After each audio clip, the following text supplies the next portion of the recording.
Today's coffee card is Dave Kawartha. Where are you, little woolly fellow? Yeah. Come hither with your big beard. You're going to be back for Hillbilly Sunday, right? You're going to wear your Apsley dinner jacket? The one with the pattern on it? Of course. Oh, good man. We got to have an Austin Power Day, too, probably.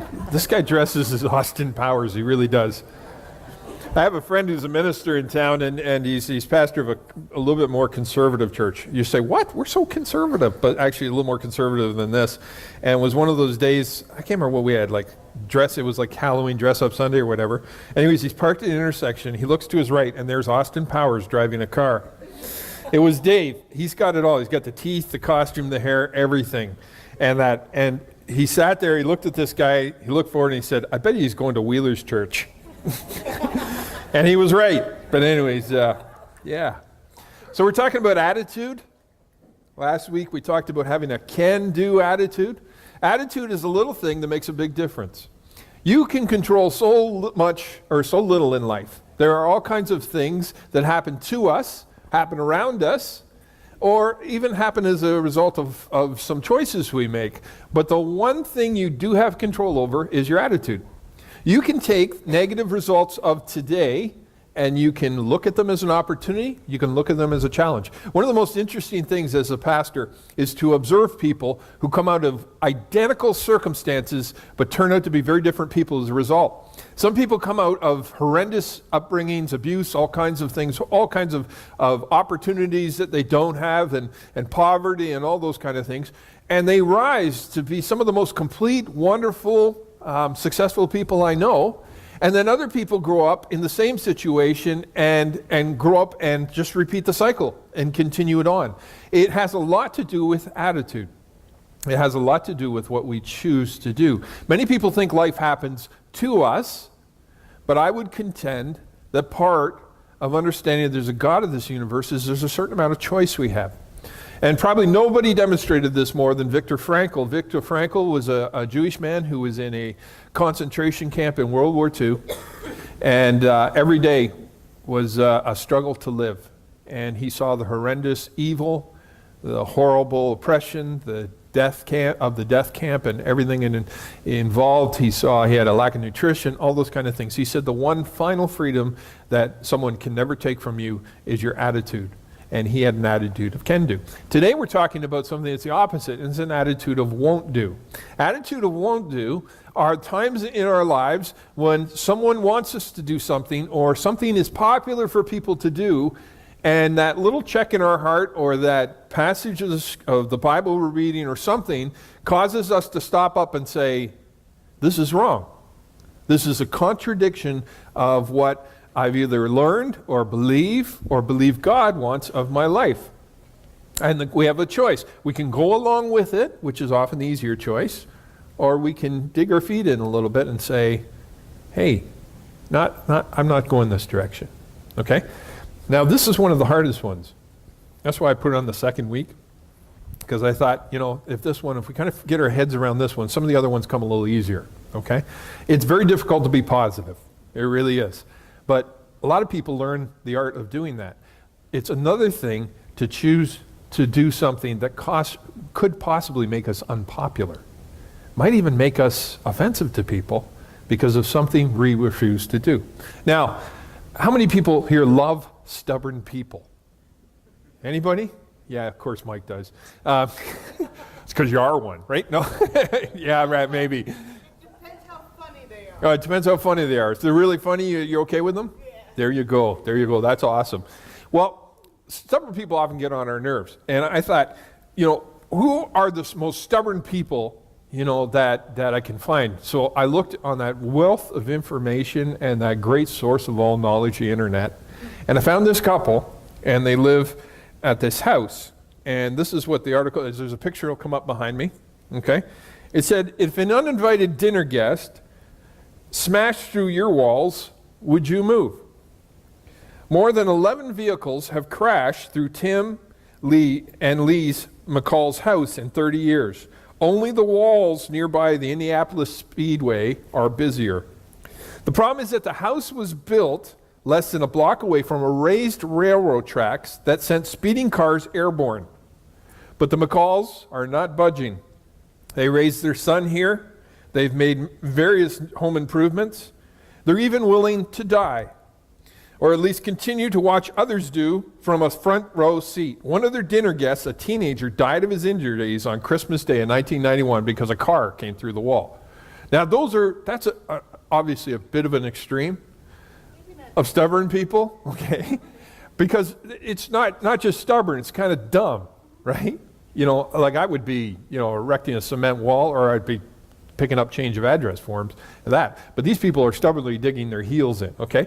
This is not what I'm talking about today. Sometimes when you talk about being stubborn with your faith, people think, oh, I can be obnoxious, or if I can be rude, or I can be brash, and those kind of things. I'm talking about something opposite, and there's one of the greatest examples of this in the scriptures are 3 young men named Shadrach, Meshach, and Abednego, okay?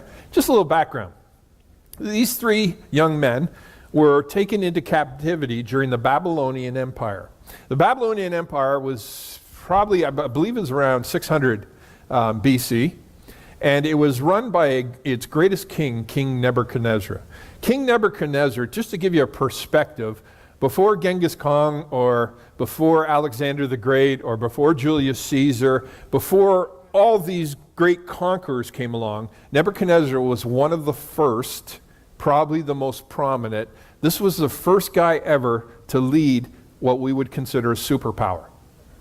His empire stretched across most of the Middle East, and everywhere he went, he won. In a time of ruthlessness, this king took down challengers, administrated a kingdom, led armies, and conquered what was then known most of the world, okay? And this guy was that prominent. And so he was a little high on himself, and I can't blame him completely because he had done something that hypothetically in history up to that point had never been done. He was responsible for millions of people. He had anything he could ever want, but he was also a very intelligent and also a very hungry man. Nobody rolls out of bed in the morning and decides to conquer the world. You have to have a certain amount of tenacity and a certain amount of determination. And King Nebuchadnezzar was a very intelligent, very tenacious, very ruthless man.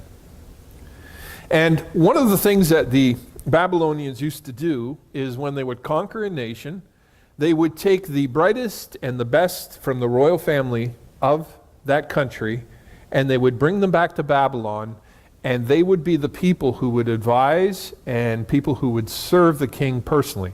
So he took the best of the best of the best, the brightest, the best looking, the most intelligent. Those people were ones he brought back. And Babylon conquered the nation of Israel, or Judah.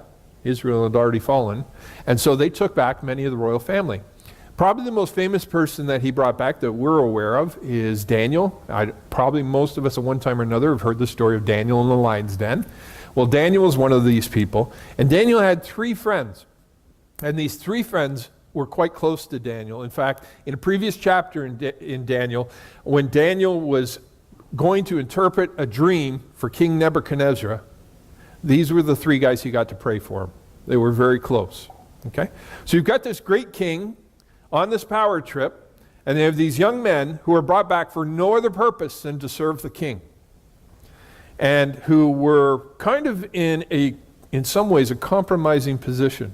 Because in a new kingdom, there were things that they might have been challenged to do that were a violation not only of their values, but their actual belief system. And so they walked a fine line. They walked a fine line day to day in a world to where disobedience meant death, where rights were unheard of, where your very existence was to the pleasure or for the pleasure of an individual who saw himself as a god, who saw himself as the greatest man in history. Now you think you got a tough boss, right? Well, this guy's probably a notch up, you know? I remember one guy, he quit a job, he said it was over religious differences. And I said, what did, was there something going on? He said, yeah, he said, my boss thought he was God and I didn't. I thought that was good. Well, Nebuchadnezzar quite honestly thought he was God. There's a passage in 2 Corinthians, and this is a principle I'm going to build the foundation of what we're talking about as far as attitude goes on this. It says, and this is a Paul Apostle writing a lot of times about hardship. He was writing to a church where people had suffered for their faith because there were things they chose not to do. And this is what he wrote to them. Therefore, we do not lose heart. Though outwardly we are wasting away, yet inwardly we're being renewed day by day. For our light and momentary troubles are achieving for us an eternal glory that far outweighs them all. So we fix our eyes not on what is seen, but what is unseen. For what is seen is temporary, but what is unseen is eternal. And this is a principle Shadrach, Meshach, and Abednego were about to encounter. Nebuchadnezzar, someone came to him and they came up with an idea of erecting a statue 90 feet high and 9 feet wide.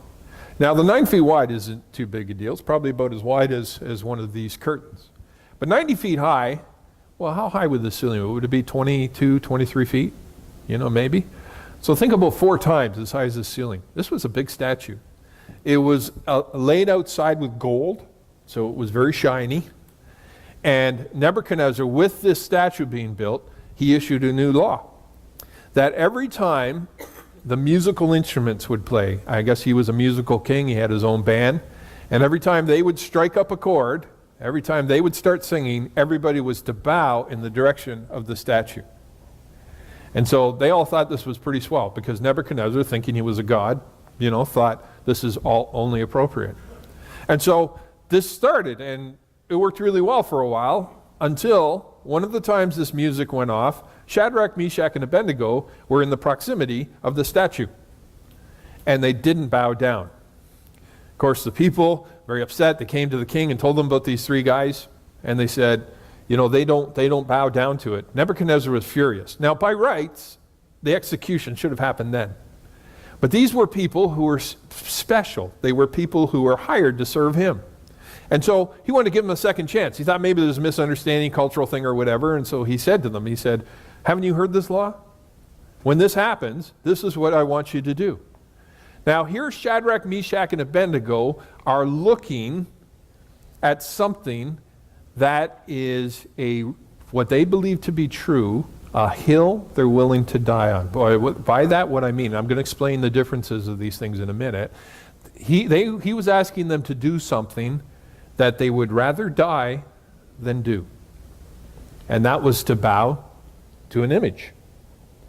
In Jewish faith, and right back to the 10 Commandments, the first 2 commandments are tied into this, and I'm going to share a little bit in a minute about what those laws were. And so they replied to the king. They said, "Oh, great king."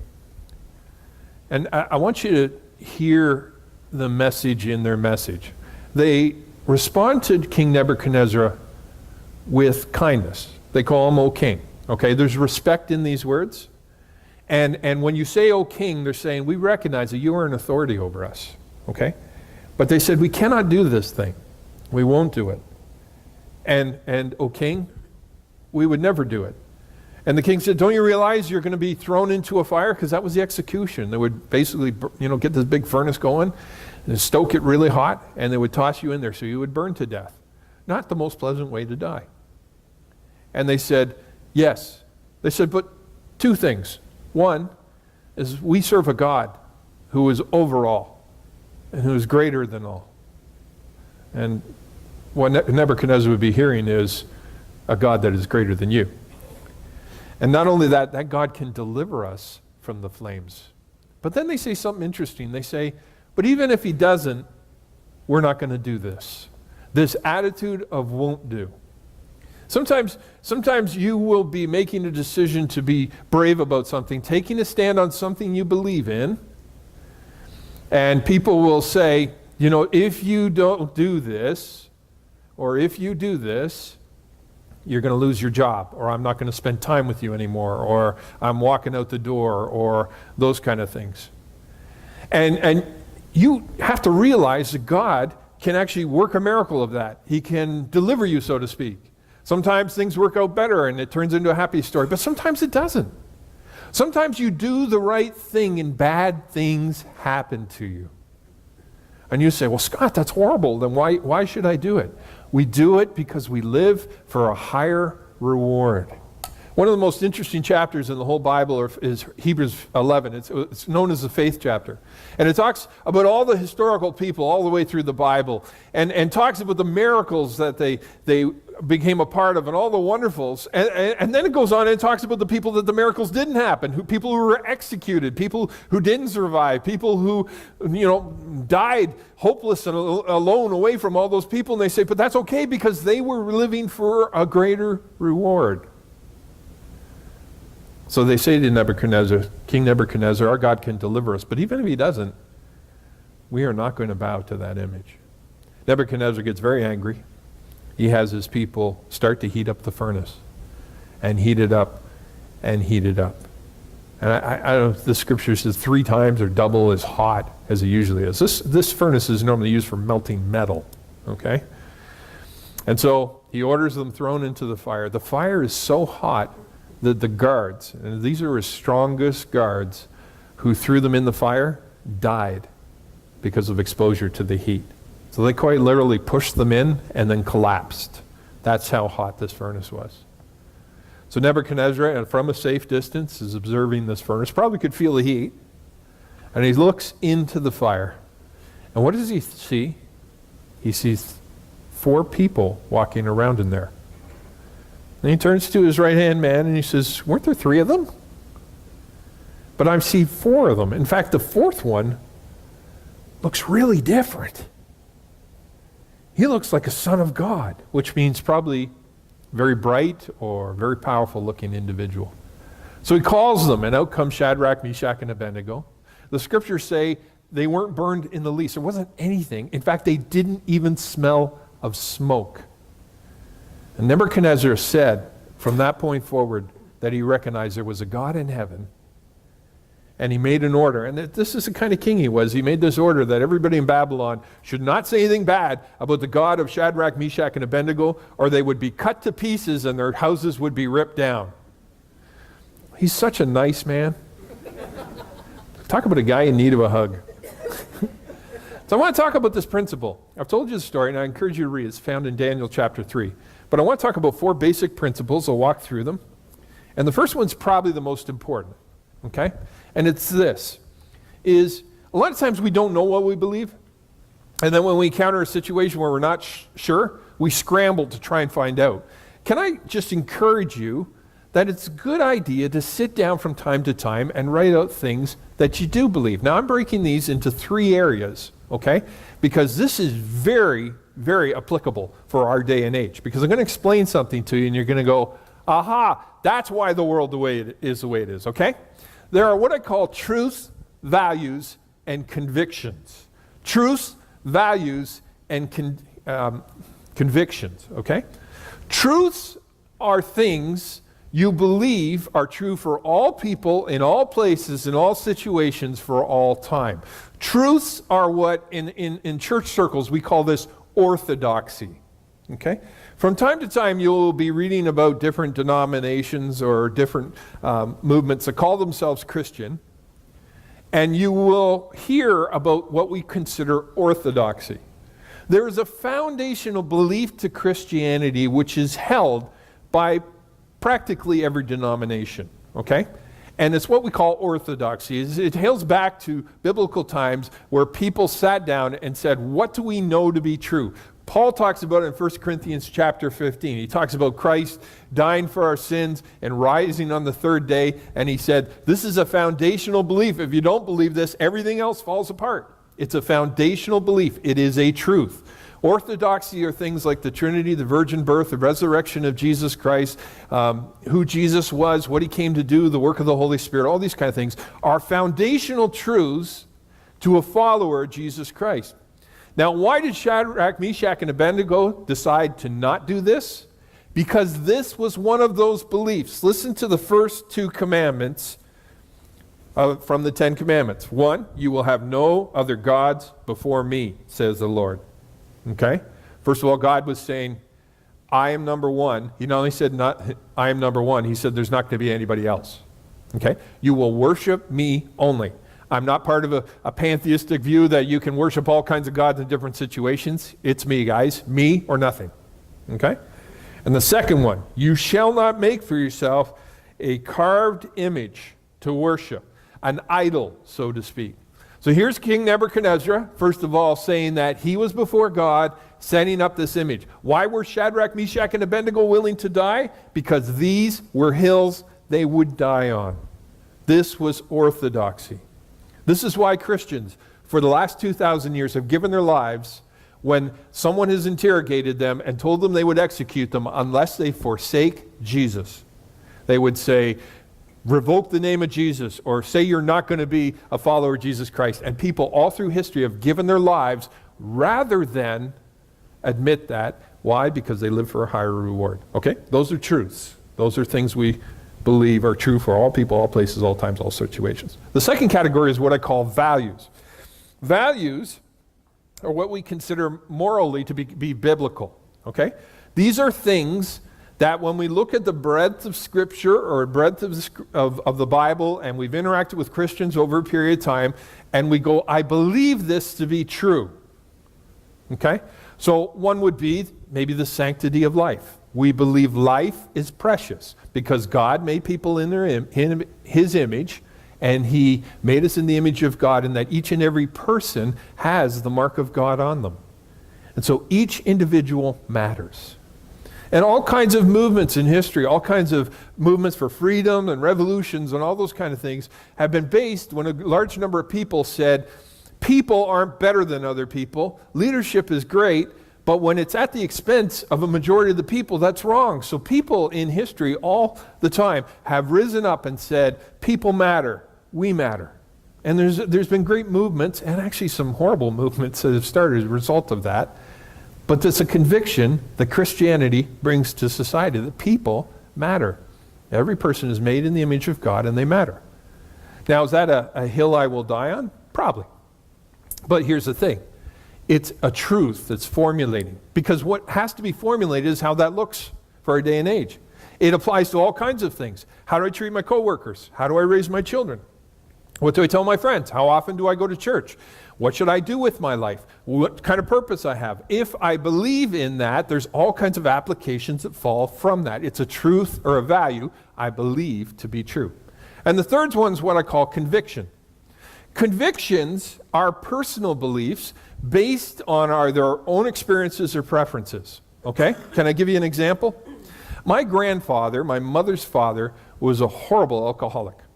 Horrible man. He is probably one of the worst individuals I've ever heard of. He was the kind of individual that would cross the country to make somebody's life difficulty. He was a cruel, mean individual. He was the kind that would get inside your mind and play. He was a horrible man. He was horrible to my mother. He was horrible to my grandmother. And when he died, I will always thank the Anglican priest because he said the only two good things you say about my grandfather. You want to hear what they were? He liked to get outdoors and he liked to hunt and fish. That's all he could say about the guy because he was just a miserable individual. So naturally, my mother grew up with a certain distaste for alcohol. She was a teetotaler.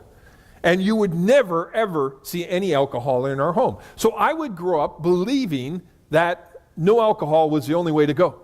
Okay? You got to understand a second thing too, all right? Is ministers, most of our context for drinking alcohol is negative. Okay? Think about this. Have you ever heard of a couple who say, our marriage is on the rocks, we're going through a horrible time, we're in debt, life is horrible. I know what we'll do. We'll take up drinking. That'll improve the situation. And so they start drinking, and all of a sudden their mortgage gets paid, and their life is wonderful, and all those kind of things, and everything comes together, and they live happily ever after because they started drinking. Has anybody ever heard that story? Okay, we ministers never hear that story. We always hear the opposite, okay? It makes a bad situation worse. Now, is alcohol wrong? No, it's not. And part of my conviction has been to loosen up, to realize that someone who drinks a beer or has a drink isn't going right to hell, okay? That most of my context may be negative, my family history is negative, but I have many brothers and sisters in the Lord, people I'm extremely close to, who will have a beer, and I'm okay with it. But I got to tell you, when I was in my 20s, I really struggled with it. Anytime I was sitting in a setting where alcohol came out, I got really uncomfortable. Why? Because of my history. That was a conviction. Now, you know what's wrong with this world right now, Western society? Is they have inverted this so that the highest truth we are taught are your personal convictions. We're taught that there are no truths, that values are flexible, but the most important hill you should die on are your personal convictions. And so we tell that to people. You see the movie. They're going through this hard time. Someone's really struggling, the relationships with God, and they're having a hard time, and they don't know if they can do it, and all that kind of stuff. And then comes the wise person. Normally it's an ex-hippie or somebody. He sits down, and smoked a lot of marijuana, so they're really smart. And they sit down with the person, and they look them in the eye, and they say, "What is your heart telling you to do? Do what your heart is telling you. You got to go with your heart." Let's be painfully honest here, folks. If I did everything my heart told me to do, I'd be in jail. And so would most of you. Right? Because sometimes the stupidest thing you can do is what your heart tells you to do. But in our world now, the highest conviction, the highest one is convictions. Can anybody see the problem with this? What happens when your conviction contradicts someone else's conviction? It really is. It really is.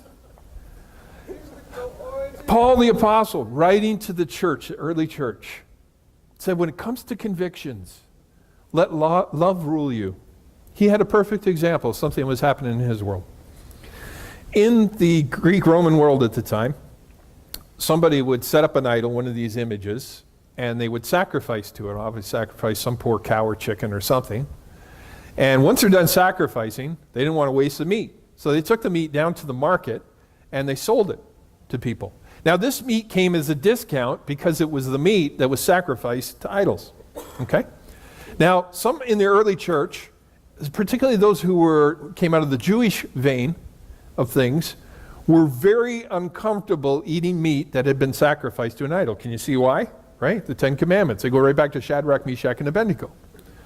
So they would say, it's not itself a bad law, it's connected to a bad law, it's connected to a truth that I don't believe in, and so I will never eat meat sacrificed to an idol. Other people, a lot of times ex-Romans or Greeks or people from other parts of the world, would look at this conviction or look at this, and they had no conviction about eating. Hey, you know what? I'm going to pay $1.99 a pound instead of $4.99. I'm taking the discount meat and I'm going to cook it up. Where it comes from doesn't mean anything. Paul, writing to the early church, told the followers of Christ, he said, I'm going to give you some principles, okay? And he said, they're basically along the lines of this. First of all, we know that meat sacrificed to idol doesn't mean anything, okay? And for you, it may not make any difference. But there's going to be people among you who really struggle about eating meat sacrificed to idols. And so I want you to do one of two things. One is if you're aware of someone that's kind of uncomfortable with that, or you're having someone over for a meal, and you get wind of this, don't serve them that. Instead, go out, pay a little more, because he said the law of love commands us to serve one another. Now he's really good though. He doesn't allow a dictatorship to go the other way. He said those of you who are uncomfortable with this, you have to give way a little bit. It's not that you can rule everybody else with your personal convictions, okay? But give way in love. And so look at those who are around you, and if it comes to personal conviction, be willing to give way, okay? So, for instance, if you're aware somebody has a personal conviction, let's say someone is very concerned about the environment, and you're somebody that drinks a can of pop and throws it out the window, okay? You should be aware that the individual you're with is sensitive about that, and perhaps alter your way of thinking of the world in order to make way for that person. It's called the law of love. I'll never forget, I had my nephew Nathan, and he's grown up now and actually is respectable, but when he was 8, he was like all 8-year-old boys. He was, you remember the smash stage, boys? You remember the smash stage? Sometimes it never ends, right? Where you smash stuff? Any bug, cat, dog gets within arm's length of you is going to be mangled, right? Because you're just, you're crazy. You're all full of energy and beans and all that kind of stuff.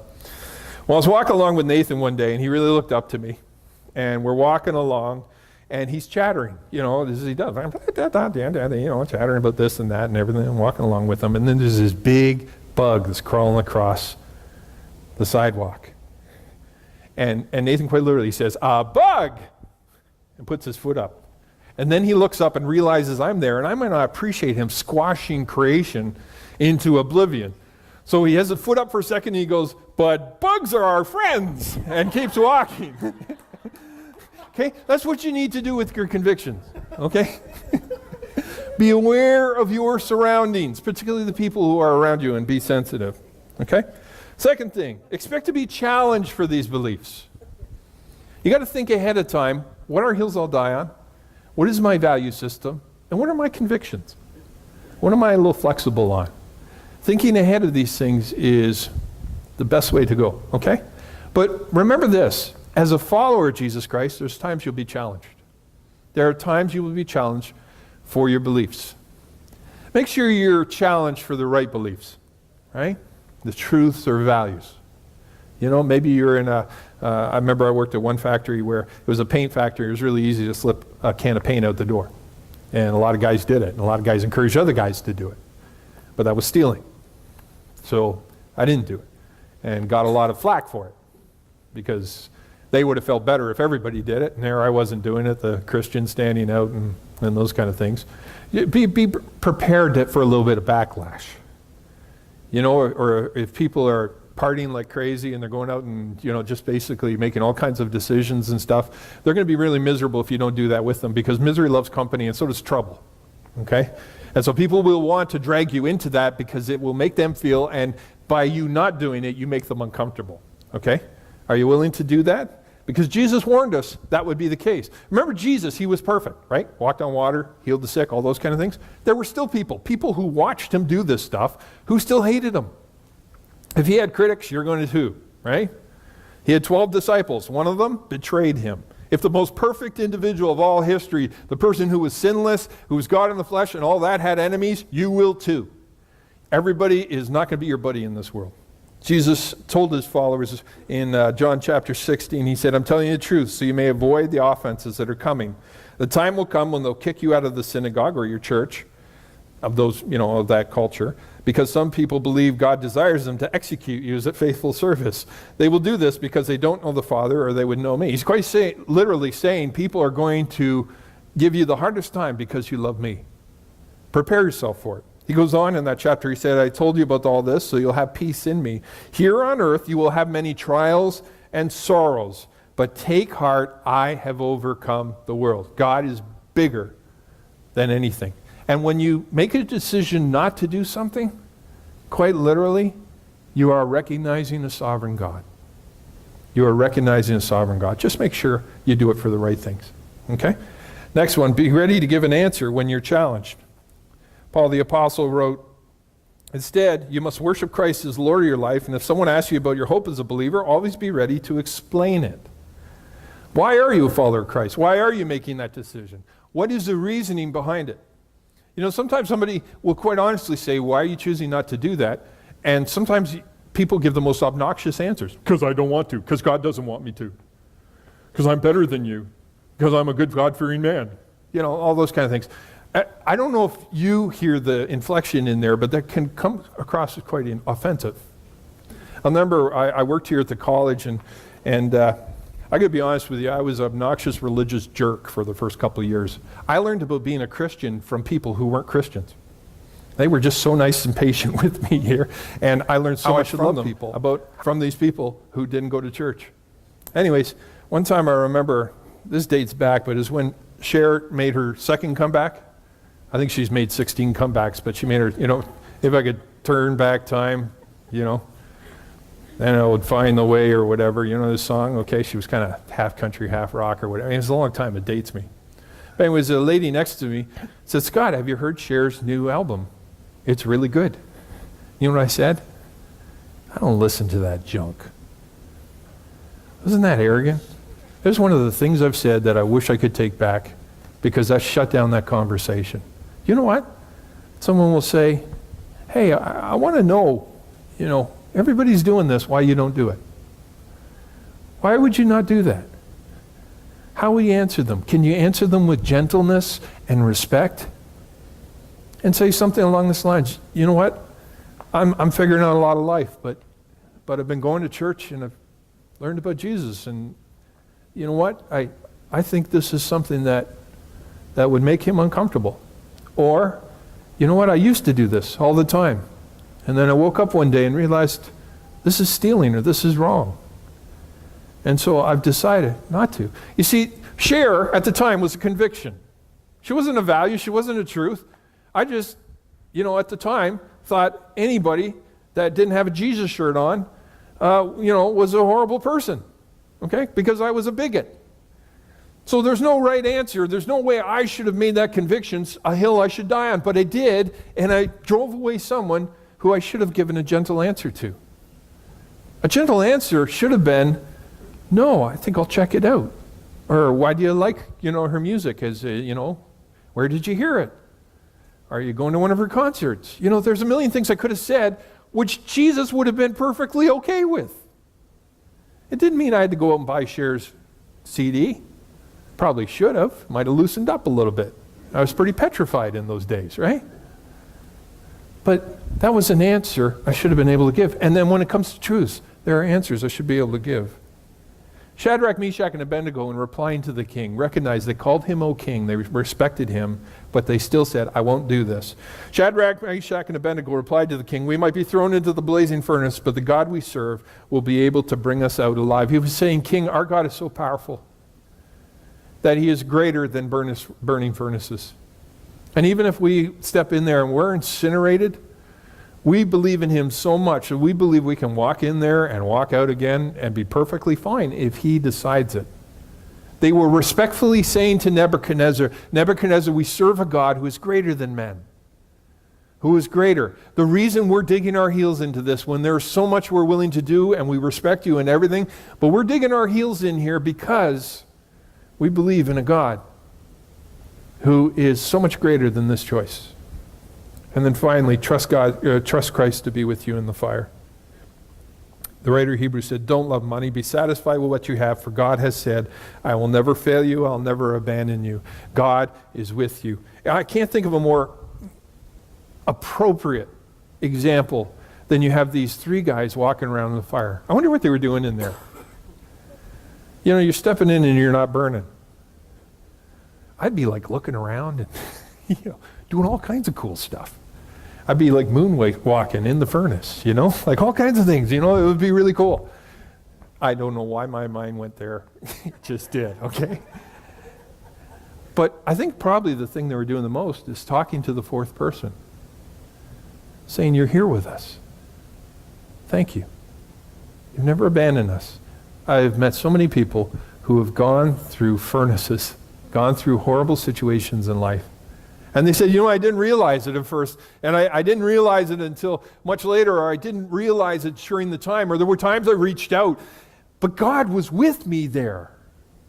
We don't serve a God who is transcendent, who looks down upon us and says, oh, they're having a hard time, too bad for them. We have a God who is willing to suffer with us. And there's no more greater example of that than Jesus Christ. He went to a cross. There is nothing you or I experience that he didn't go through. Depression, anxiety, hardship, misunderstanding, rhetoric, all those kind of things he was a victim of. But he chose not to be a victim because he had the right attitude. He had an attitude of can do, and he had an attitude of won't do. And being such, he was the greatest person who has ever lived, and also the God, the triune God, represented to us, because that is a hill we'll die on. Does that make sense? All right, I'm going to ask the baskets to come around. There's going to be outies first and then innies. The outies are the ones you take out of, stuff out of. In it you'll find offering envelopes, pens, and response cards if you want to be on our mail list and receive updates on what's going on at KCC. You can put your mobile on there too, because I send texts out of kind of what's going on too. That's another way we communicate. We're also on Facebook. So if you're looking forward to one of our series or something like that, you can find us under Kawartha Community Church on Facebook and on YouTube. This message will be posted this week. You can go on YouTube, look it up, and hear this message again. If you didn't suffer enough through the first time, you can do it over and over and over again. I mean, if you have no life, go ahead. Listen to it as many times as you want, okay? But it's there available to you, plus past messages if you've missed any. While we're doing that, I've got a quote show coming up behind me, and then John will close the music. Thank you. Lately, I've been losing sleep.